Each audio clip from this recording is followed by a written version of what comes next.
Ang mga anak, hindi nila responsibilidad yung kanilang mga magulang pagtanda nila.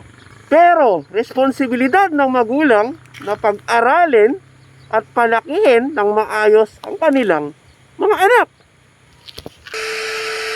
Shoutout tayo sa mga katulad nating tatay.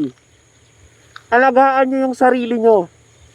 Itigil nyo na yung bisyo nyo. Bakit?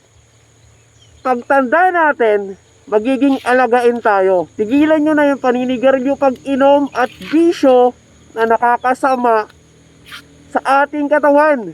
Bakit?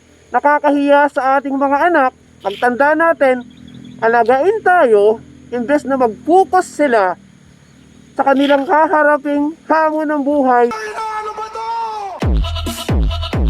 Kapag usapang pamilya at pagiging successful sa buhay, huwag nating hayaang maging responsibilidad tayo ng ating mga anak. Hiya naman tayo, kapwa parents. Diba, nakakahiya. Titigas ng ulo natin, nanigirilyo, nag-iinom, nagbibisyo.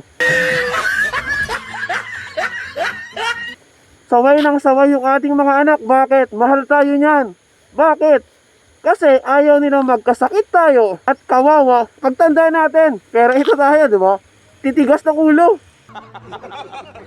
Tapos, pag may sakit na, sasabihin natin sa mga anak natin, hindi man lang tayo maalagaan. Sabihin natin, wala silang kwentang anak.